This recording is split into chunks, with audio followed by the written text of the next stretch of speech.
backstage at Work 2004 with Tim from Letter Kills.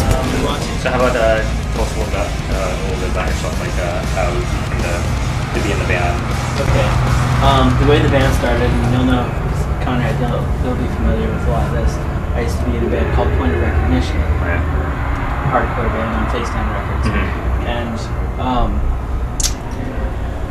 I wanted to, like, this is like the long story, okay? Like, I wanted to do a different type of music, so myself and the drummer of that band, kind of like when it was, time when that band had run its course, we started working on another project, which evolved into this.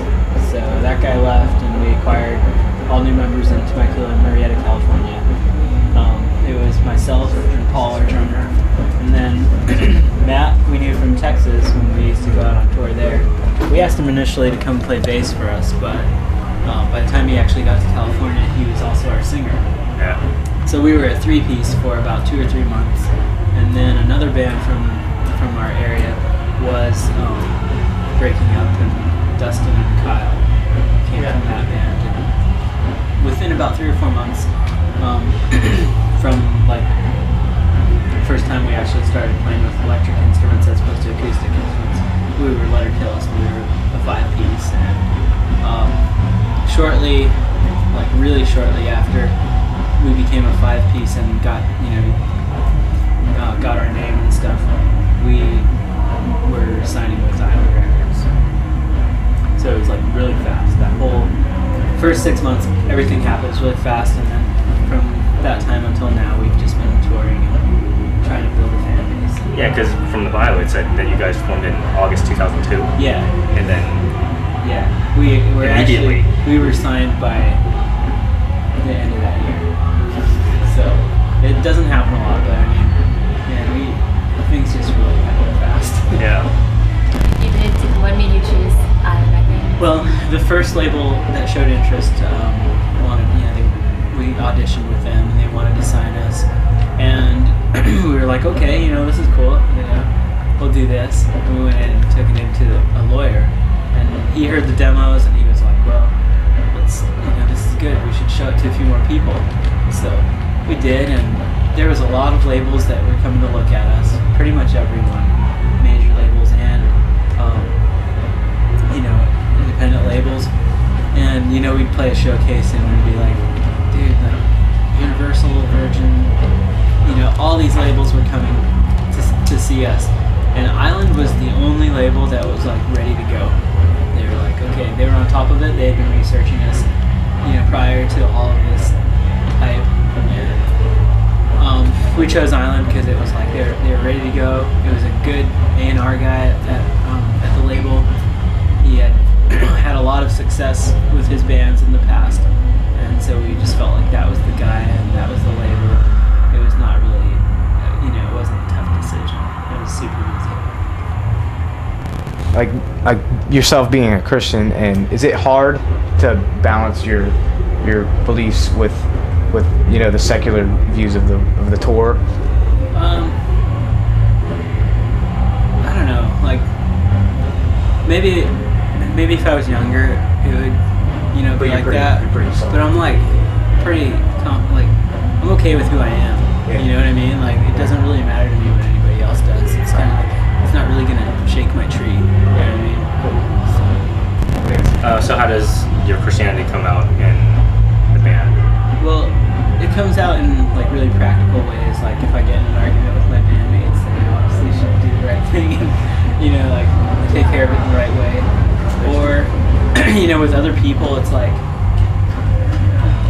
it's the kind of thing where, since we're not like a Christian band, like people warm up to us really easily because they're judging us based on our music. Right. And we make friends with other bands based on, they're a good band and they're cool guys, And so then it's like later they're like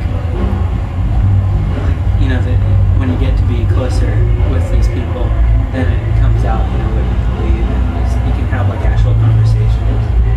And it's like a really mellow, really cool thing. It's not like people are scared of us because we have an agenda. It's just it gets to be on a personal level. What What I thought was cool is you guys aren't hiding it at all, because I mean it's all over. It's like on your bio. Yeah. You know, a lot of bands whenever they cross over, you know, from Christian to general market, they try to. They try to downplay. Yeah. Well, we never really came out being a Christian band. You know, we were like, hey, we're a rock band, you know, and like all of the members are practicing Christians, but we're even at that we're all in different stages of our Christian life, you know. And we don't even hide the bad stuff. You know, it's like what you see is what you get with us. You know, if we're having a good day, that's great. If we're having a bad day, you're gonna see it. You're gonna see it too. Because it's like honesty, you know? It's like, honesty is like, people get to know people that are real people, you know? You can't get to know a fake person. I don't know. Do you prefer touring and playing live and seeing fans and the reaction, or do you like to make music and have like a solid copy on a CD? I like both, but for me, the real like excitement that drives me personally is interacting with people, interacting with the fans, and getting to be with a different group of people every night is awesome. You know, like I'm kind of a shy person, but so it's like a really cool thing for me to be able to go out and meet people without having to be like, hi guys, my name's Tim. You know, people kind of know me because they just saw me play. So like I get to go out and make a lot of friends and have fun. It's a social thing. That's what really is exciting to me. Who were your big influences whenever you were like growing up and whenever you first started getting into music?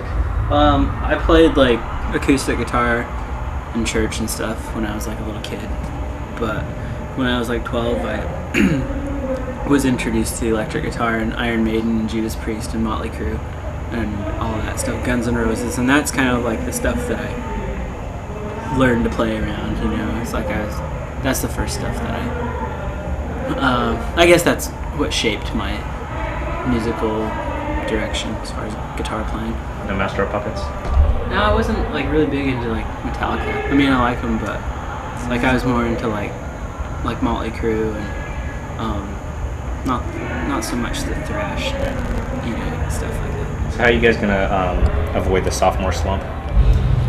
Oh man, hopefully by concentrating on the music and really, I think we can really do a great second record because we've learned a lot from the first, but it's just gonna come down to giving it the time, you know, like, and not being rushed when we go do it again.